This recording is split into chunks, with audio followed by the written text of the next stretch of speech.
Jesucristo, el sufrimiento vencido por el amor. Porque tanto amó Dios al mundo, que le dio su unigénito Hijo, para que todo el que crea en Él no perezca, sino que tenga la vida eterna. Estas palabras, pronunciadas por Cristo en el coloquio con Nicodemo, nos introducen al centro mismo de la acción salvífica de Dios. Ellas manifiestan también la esencia misma de la soteriología cristiana, es decir, de la teología de la salvación. Salvación significa liberación del mal y por ello está en estrecha relación con el problema del sufrimiento. Según las palabras dirigidas a Nicodemo, Dios da a su Hijo al mundo para librar al hombre del mal, que lleva en sí la definitiva y absoluta perspectiva del sufrimiento. Contemporáneamente, la misma palabra da, dio, indica que esta liberación debe ser realizada por el Hijo unigénito mediante su propio sufrimiento, y en ello se manifiesta el amor infinito, tanto de ese Hijo unigénito como del Padre, que por eso da a su Hijo.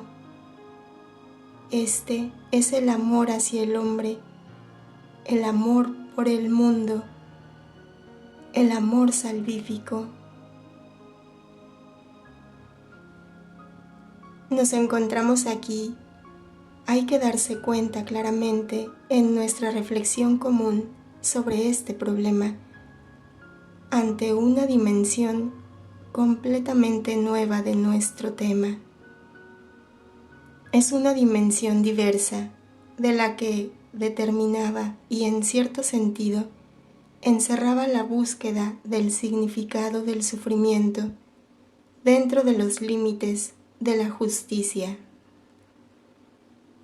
Esta es la dimensión de la redención, a la que en el Antiguo Testamento ya parecían ser un preludio las palabras del justo Job, al menos según la Vulgata. Porque yo sé que mi Redentor vive y al fin yo veré a Dios. Mientras hasta ahora nuestra consideración se ha concentrado ante todo y en cierto modo exclusivamente en el sufrimiento en su múltiple dimensión temporal, como sucedía igualmente con los sufrimientos del justo Job. Las palabras antes citadas del coloquio de Jesús con Nicodemo se refieren al sufrimiento en un sentido fundamental y definitivo. Dios da a su Hijo unigénito para que el hombre no muera, y el significado del no muera está precisado claramente en las palabras que siguen, sino que tenga la vida eterna. El hombre muere cuando pierde la vida eterna. Lo contrario de la salvación no es, pues, solamente el sufrimiento temporal, cualquier sufrimiento, sino el sufrimiento definitivo, la pérdida de la vida eterna, el ser rechazados por Dios, la condenación. El Hijo unigénito ha sido dado a la humanidad para proteger al hombre, ante todo, de este mal definitivo y del sufrimiento definitivo. En su misión salvífica, Él debe, por tanto, tocar el mal en sus mismas raíces trascendentales, en las que éste se desarrolla en la historia del hombre.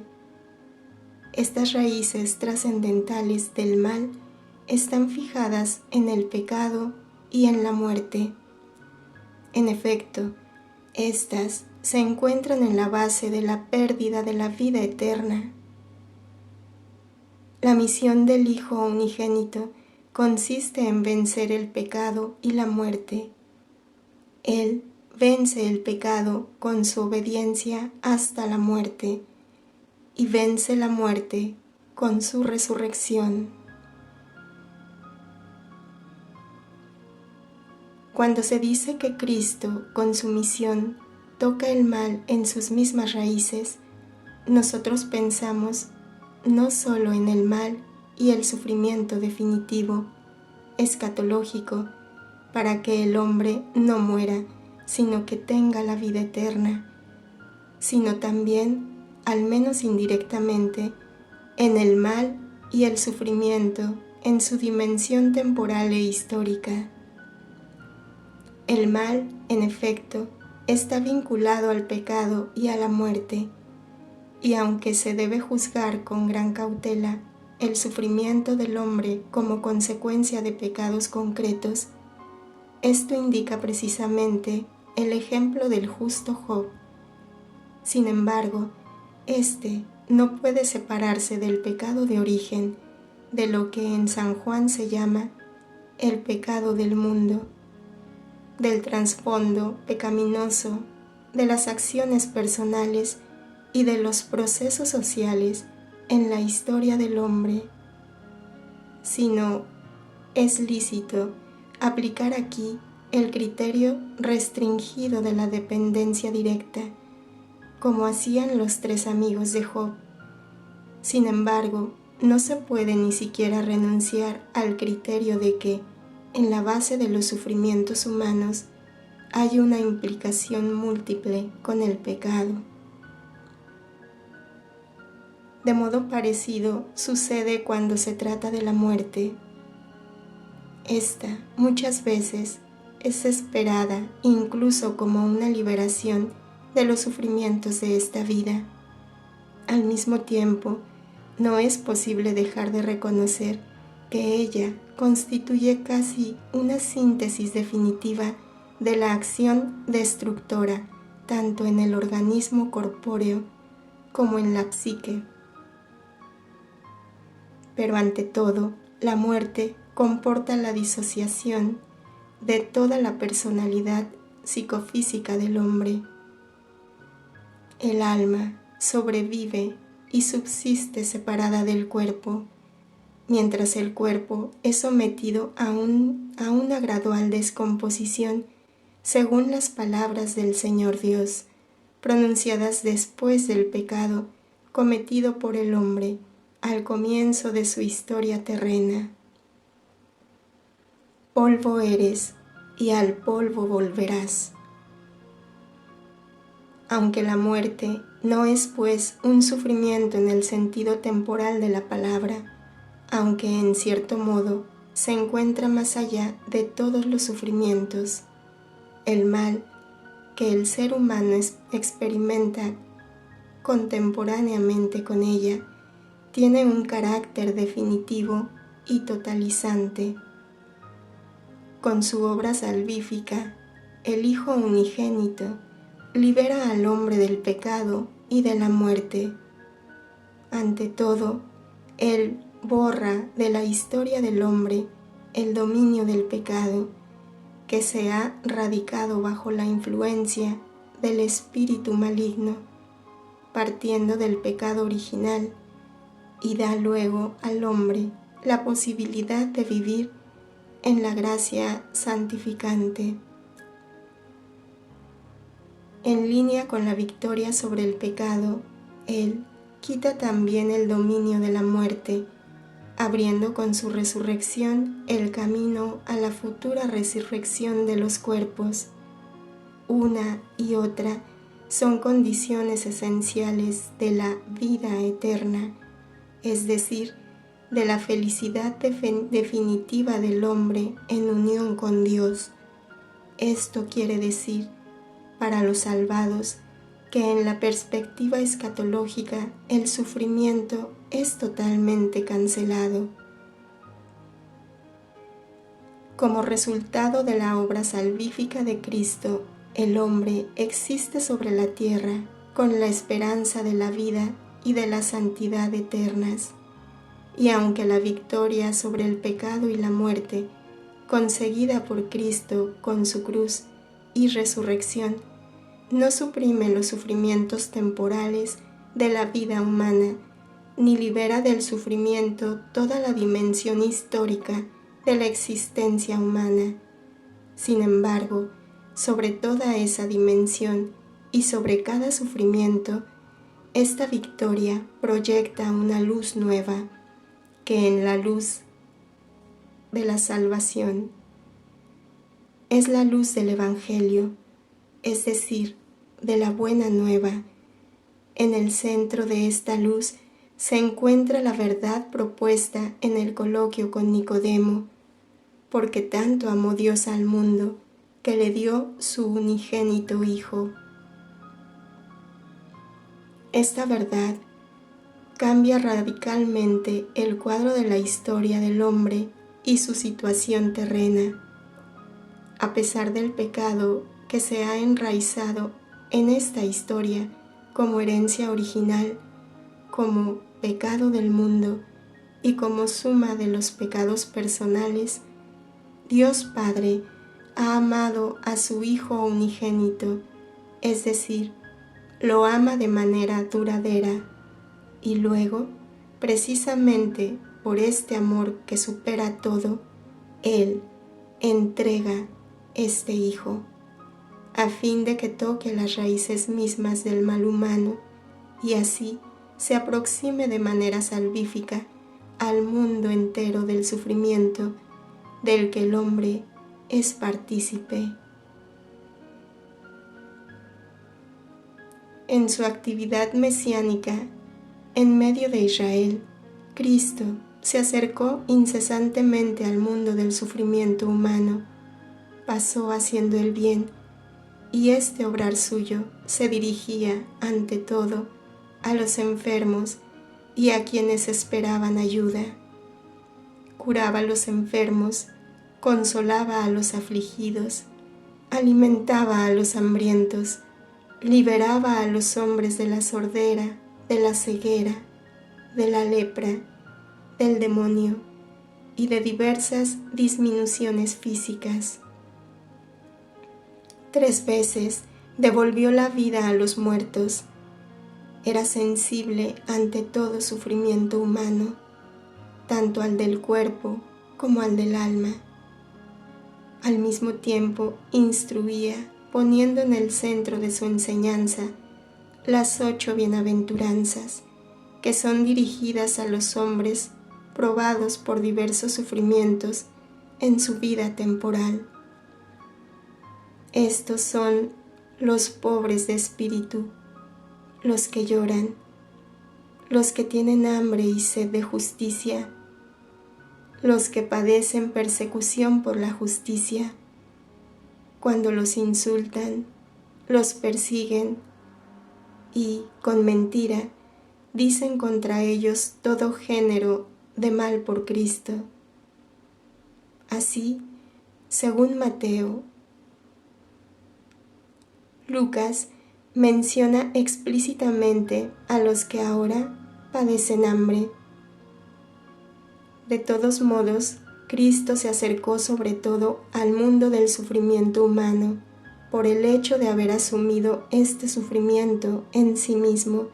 Durante su actividad pública, probó no solo la fatiga, la falta de una casa, la incomprensión, incluso por parte de los más cercanos, pero sobre todo fue rodeado cada vez más herméticamente por un círculo de hostilidad y se hicieron cada vez más palpables los preparativos para quitarlo de entre los vivos. Cristo era consciente de esto y muchas veces hablaba a sus discípulos de los sufrimientos y de la muerte que le esperaban. subimos a Jerusalén, y el Hijo del Hombre era entregado a los príncipes de los sacerdotes y a los escribas, que lo condenarán a muerte y le entregarán a los gentiles, y se burlarán de él, y le escupirán, y le azotarán, y le darán muerte, pero a los 3 días resucitará. Cristo va hacia su pasión y muerte con toda la conciencia de la misión que ha de realizar de este modo. Precisamente por medio de este sufrimiento suyo hace posible que el hombre no muera, sino que tenga la vida eterna. Precisamente por medio de su cruz debe tocar las raíces del mal, plantadas en la historia del hombre y en las almas humanas. Precisamente por medio de su cruz debe cumplir la obra de la salvación. Esta obra, en el designio del amor eterno, tiene un carácter redentor. Por eso, Cristo reprende severamente a Pedro cuando quiere hacerle abandonar los pensamientos sobre el sufrimiento y sobre la muerte de cruz, y cuando el mismo Pedro, durante la captura en Getsemaní, intenta defenderlo con la espada, Cristo le dice: «Vuelve tu espada a su lugar». ¿Cómo van a cumplirse las Escrituras de que así conviene que sea?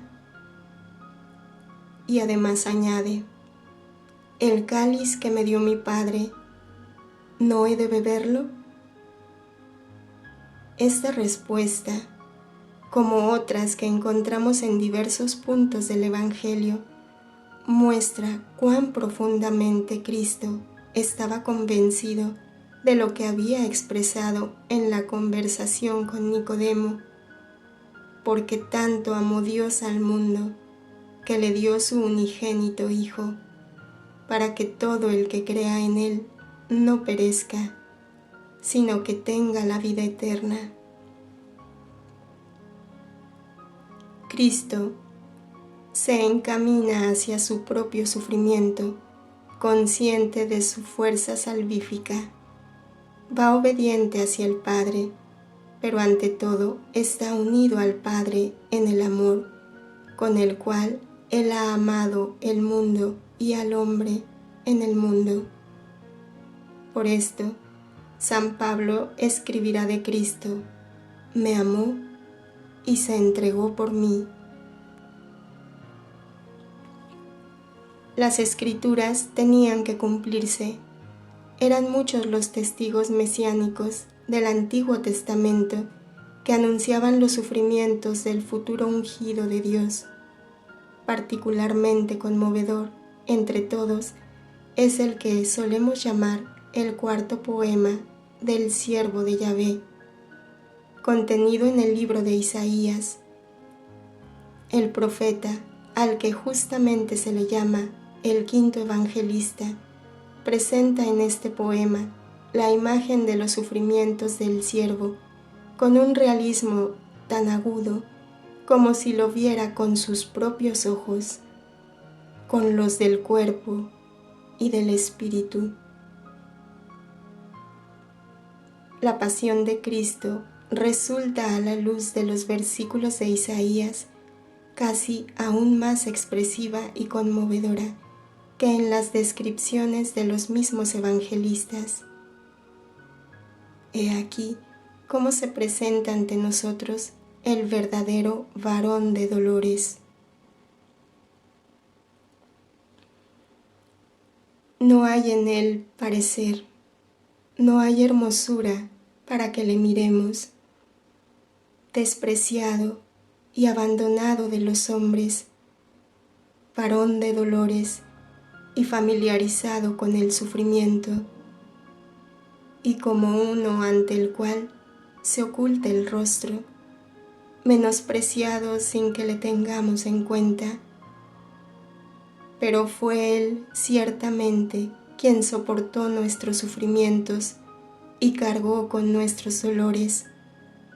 mientras que nosotros le tuvimos por castigado, herido por Dios y abatido. Fue traspasado por nuestras iniquidades y molido por nuestros pecados. El castigo de nuestra paz fue sobre él, y en sus llagas hemos sido curados. Todos nosotros andábamos errantes como ovejas, siguiendo cada uno su camino, y Yahvé cargó sobre él la iniquidad de todos nosotros.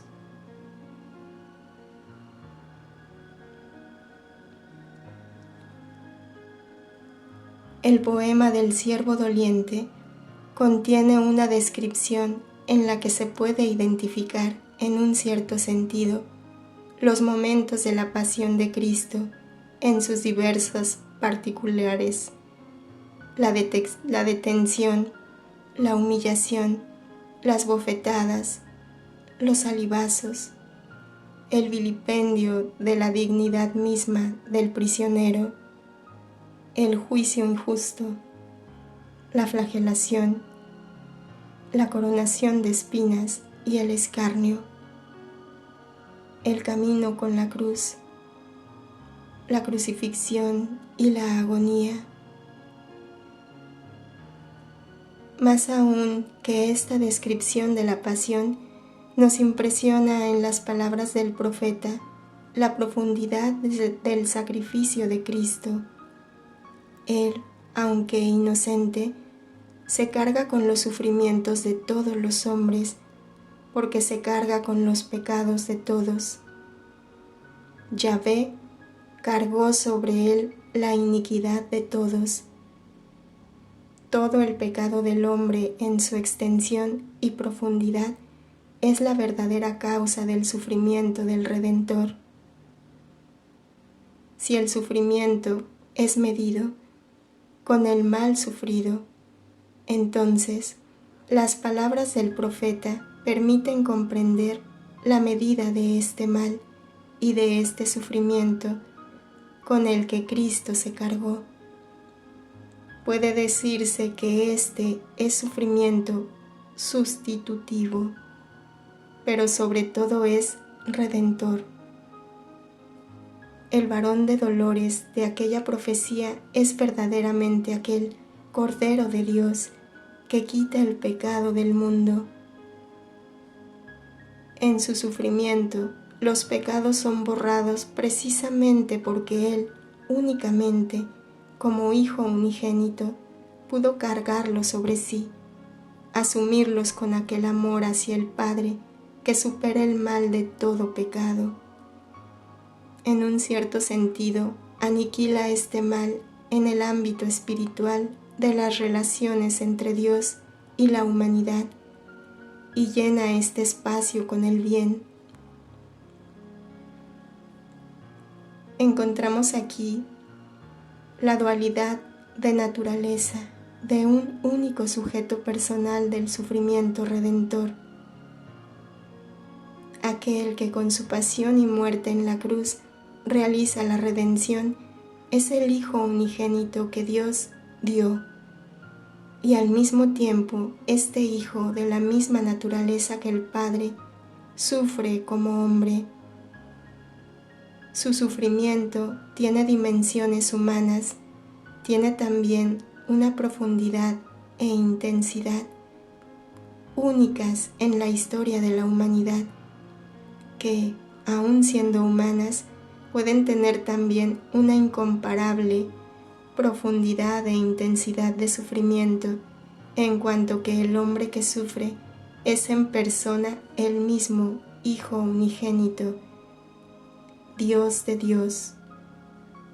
Por lo tanto, solamente Él, el Hijo unigénito, es capaz de abarcar la medida del mal contenida en el pecado del hombre, en cada pecado y en el pecado total, según las dimensiones de la existencia histórica de la humanidad sobre la tierra. Puede afirmarse que las consideraciones anteriores nos llevan ya directamente a Getsemaní y al Gólgota, donde se cumplió el poema del siervo doliente, contenido en el libro de Isaías. Antes de llegar allí, leamos los versículos sucesivos del poema, que dan una anticipación profética de la pasión del Getsemaní y del Gólgota, el siervo doliente. Y esto, a su vez, es esencial para un análisis de la pasión de Cristo. Se encarga con aquellos sufrimientos de los que se ha hablado de un modo completamente voluntario. Maltratado, mas él se sometió, no abrió la boca. Como cordero llevado al matadero, como oveja muda ante los trasquiladores, fue arrebatado por un juicio inicuo, sin que nadie defendiera su causa, pues fue arrancado de la tierra de los vivientes y herido de muerte por el crimen de su pueblo. Dispuesta estaba para los impíos su sepultura, y fue en la muerte igualado a los malhechores, a pesar de no haber cometido maldad, ni haber mentira en su boca. Cristo sufre voluntariamente y sufre inocentemente. Acoge con su sufrimiento aquel interrogante que, puesto muchas veces por los hombres, ha sido expresado, en un cierto sentido, de manera radical en el libro de Job. Sin embargo, Cristo no solo lleva consigo la misma pregunta, y esto de una manera todavía más radical, ya que Él no es solo un hombre como Job, sino el unigénito Hijo de Dios, pero lleva también el máximo de la posible respuesta a este interrogante. La respuesta emerge, se podría decir, de la misma materia de la que está formada la pregunta. Cristo da la respuesta al interrogante sobre el sufrimiento y sobre el sentido del mismo, no solo con sus enseñanzas, es decir, con la buena nueva, sino ante todo con su propio sufrimiento, el cual está integrado de una manera orgánica e indisoluble con las enseñanzas de la buena nueva. Esta es la palabra última y sintética de esta enseñanza, la doctrina de la cruz, como dirá un día San Pablo. Esta doctrina de la cruz llena con una realidad definitiva la imagen de la antigua profecía. Muchos lugares, muchos discursos durante la predicación pública de Cristo atestiguan cómo Él acepta ya desde el inicio este sufrimiento, que es la voluntad del Padre para la salvación del mundo. Sin embargo, la oración en Getsemaní tiene aquí una importancia decisiva. Las palabras, Padre mío, si es posible, pase de mí este cáliz. Sin embargo, no se haga como yo quiero, sino como quieres tú. Y a continuación, Padre mío, si esto no puede pasar sin que yo lo beba, hágase tu voluntad. Tienen una pluriforme elocuencia. Prueban la verdad de aquel amor que el Hijo unigénito da al Padre en su obediencia. Al mismo tiempo, demuestran la verdad de su sufrimiento. Las palabras de la oración de Cristo en Getsemaní prueban la verdad del amor mediante la verdad del sufrimiento. Las palabras de Cristo confirman con toda sencillez esta verdad humana del sufrimiento hasta lo más profundo. El sufrimiento es padecer el mal ante el que el hombre se estremece. Él dice, pase de mí. precisamente como dice Cristo en Getsemaní. Sus palabras demuestran a la vez esta única e incomparable profundidad e intensidad del sufrimiento que pudo experimentar solamente el hombre que es el Hijo unigénito. Demuestran aquella profundidad e intensidad que las palabras proféticas antes citadas ayudan a su manera a comprender. No ciertamente hasta lo más profundo. Para esto se debería entender el misterio divino humano del sujeto, sino al menos para percibir la diferencia y a la vez semejanza que se verifica entre todo posible sufrimiento del hombre y el del Dios hombre. Getsemaní es el lugar en el que precisamente este sufrimiento, expresado en toda su verdad por el profeta, sobre el mal padecido en él mismo, se ha revelado casi definitivamente ante los ojos de Cristo. Después de las palabras en Getsemaní, vienen las pronunciadas en el Gólgota, que atestiguan esta profundidad, única en la historia del mundo, del mal del sufrimiento que se padece. Cuando Cristo dice: Dios mío, ¿por qué me has abandonado? Sus palabras no son solo expresiones de aquel abandono que varias veces se hacía sentir en el Antiguo Testamento, especialmente en los Salmos y concretamente en el Salmo 22, del que proceden las palabras citadas. Puede decirse que estas palabras sobre el abandono nacen en el terreno de la inseparable unión del Hijo con el Padre, y nacen porque el Padre cargó sobre él la iniquidad de todos nosotros. Y sobre la idea de lo que dirá San Pablo: a quien no conoció el pecado, le hizo pecado por nosotros, junto con este horrible peso, midiendo todo el mal de dar las espaldas a Dios, contenido en el pecado. Cristo, mediante la profundidad divina de la unión filial con el Padre, recibe de manera humanamente inexplicable este sufrimiento que es la separación, el rechazo del Padre, la ruptura con Dios. Pero precisamente mediante tal sufrimiento Él realiza la redención y expirando puede decir: todo está acabado.